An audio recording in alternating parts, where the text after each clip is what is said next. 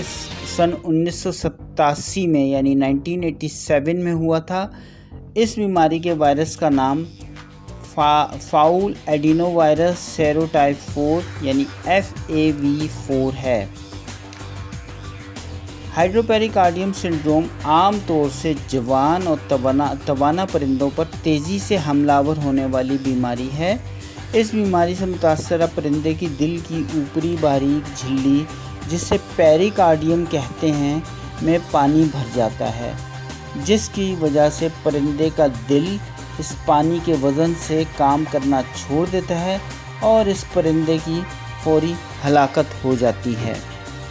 ہائیڈروپیریکارڈیم syndrome کی بیماری کی ویکسین بھی دستیاب ہے، اور یہ ویکسین عموماً 21ویں سے 23ویں روز کے درمیان نیو کاسل ڈیزیز ویکسین کے دیے گئے طبی اصولوں اور اس کتاب کے اوپری صفحات میں بتائے ہوئے طریقہ کار کے مطابق نیو کاسل ڈیزیز ویکسین کے طریقہ کار کے مطابق بذریعہ انجیکشن دی جاتی ہے۔ برائلر مرغی کی بیماریاں، علاج، ادویات اور فلشنگ کا عمل۔ برائلر چوزوں کے فلاک کی پرورش کے دوران ان برائلر چوزوں کو دائمی سانس کی بیماری ہونے کا امکان بھی رہتا ہے۔ یہ بیماری عام طور پر سردیوں کے موسم میں زیادہ حملہ آور ہوتی ہے۔ اس بیماری کو انگریزی زبان میں کرونک ریسپیریٹری ڈیزیز کہا جاتا ہے، جسے طبی سائنس کی اصطلاح میں CRD بھی کہتے ہیں۔ اس بیماری کی آمد سے قبل ان برائلر چوزوں کو علاج سے قبل از وقت متعدد دوائیں پہلے سے ہی دینی شروع کر دی جاتی ہیں، تاکہ ان برائلر چوزوں پر یہ بیماری حملہ آور نہ ہو سکے۔ اس کے علاوہ جگر اور آنتوں کی سوزش، پیچش اور قبض جیسی عام بیماریوں سے بچانے کے لیے مختلف اقسام کی دوائیں ادویات بھی وقتاً فوقتاً دی جاتی ہیں۔ کیونکہ ان برائلر چوزوں میں سے کسی ایک برائلر چوزے کو بھی کوئی بیماری لگ جائے تو پھر وہ بیماری آہستہ آہستہ کر کے پورے فلاک میں پھیل جاتی ہے۔ یہ تمام دوائیں عموماً وہی ہوتی ہیں جو ہم انسان اپنی انہی بیماریوں کے علاج کے لیے استعمال کرتے ہیں، بس فرق صرف اتنا سا ہوتا ہے کہ ان دواؤں کی پوٹینسی ذرا مختلف ہوتی ہے، جو کہ آپ اپنے ویٹرنری ڈاکٹر کے مشورے سے ان برائلر چوزوں کو پانی میں ملا کر دیتے ہیں،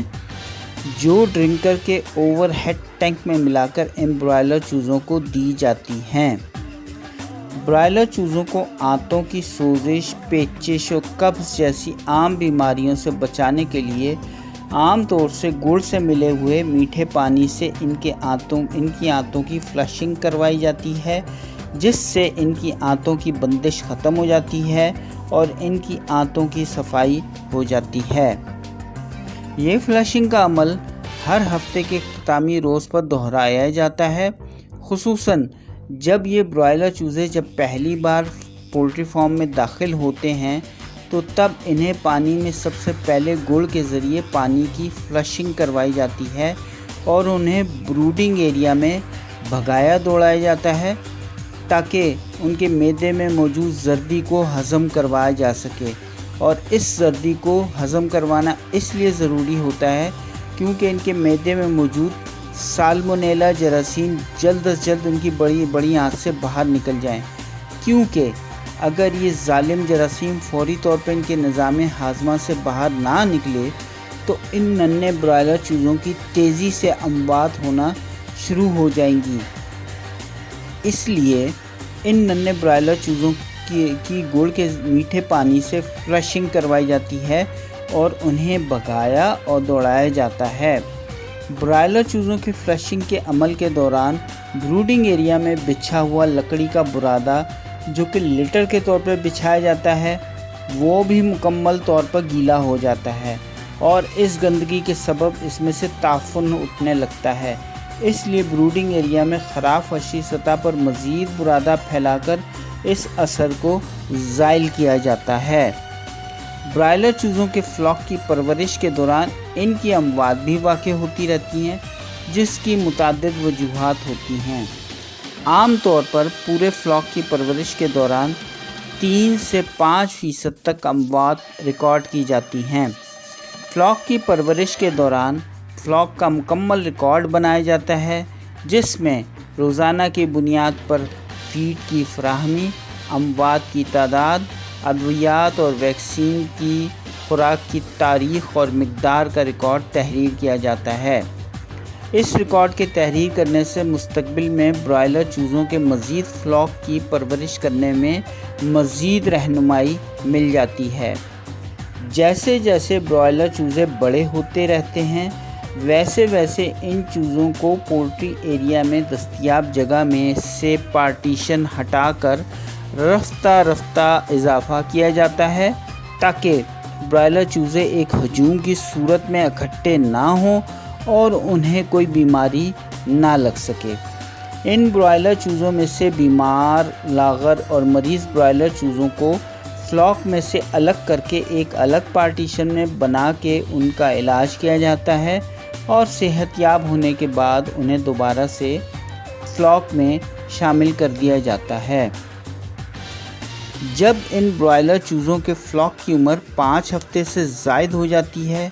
تو پھر انہیں ایک اور ویکسین بذریعہ انجیکشن دی جاتی ہے، جس کا نام ہے گمبورو، اور جس کا مکمل نام متعدی برسل بیماری ہے۔ گمبورو بیماری کا انگریزی نام انفیکشس برسل ڈیزیز ہے اور اسے عام طبی زبان میں IBDV کہا جاتا ہے۔ گمبورو بیماری ایوی برنا گمبورو اینس نامی وائرس سے آتی ہے، جو کہ ان برائلر چوزوں کی دم پر موجود برسا پر حملہ آور ہوتے ہیں، جن سے برائلر چوزوں کے فلاک میں تیزی سے اموات ہونا شروع ہو جاتی ہیں، اور یہ بیماری عموماً 2 ہفتے سے زائد عمر کے برائلر چوزوں کے فلاک پر حملہ آور ہوتی ہے۔ گمبورو بیماری کی ابتدا سن 1962 میں امریکی ریاست ڈیلاویئر کی سسیکس کاؤنٹی کے قصبے گمبورو میں ہوئی تھی، جہاں پر بڑی تعداد میں برائلر مرغیوں کی پولٹری فارمنگ کی جاتی ہے۔ اس دور میں گمبورو بیماری نے اس علاقے کے پولٹری فارموں پر بہت بڑی تباہی مچائی تھی۔ برائلر مرغی کے فلاک کی فروخت کی مدت: عام طور پر جب کسی برائلر مرغیوں کے پولٹری فارم پر برائلر مرغیوں کا اوسط وزن 1.5 کلو گرام ہو جائے تو وہ اس قابل ہو جاتی ہیں کہ انہیں مارکیٹ میں فروخت کے لیے پیش کر دیا جائے۔ ایک اندازے کے مطابق ایک صحت مند برائلر مرغیوں کے فارم پر اس فلاک کا یہ اوسط وزن تقریباً 6 ہفتے 4 دن سے لے کر 7 ہفتوں کے درمیان میں حاصل کیا جا سکتا ہے۔ پاکستان میں ان تیار برائلر مرغیوں کی فروخت کے لیے بہت سے کمیشن ایجنٹس ہوتے ہیں، جنہیں آڑتی بھی کہا جاتا ہے، اور وہ اپنی کمیشن کے عوض پولٹری فارمر کی تیار کردہ چکن پروڈکٹ کو بہتر انداز میں مارکیٹ میں متعارف کروا کر فروخت کے لیے پیش کرتے ہیں۔ پاکستان میں برائلر پولٹری فارمنگ کو کئی بحرانوں کے باوجود ایک پھیلتی ہوئی صنعت کا درجہ حاصل ہو چکا ہے، اور اب ہر خاص و عام برائلر پولٹری فارمنگ کے رموز کو جان کر اس شعبے میں اپنی تباہ آزمائی کرنا چاہتا ہے۔ ختم شد۔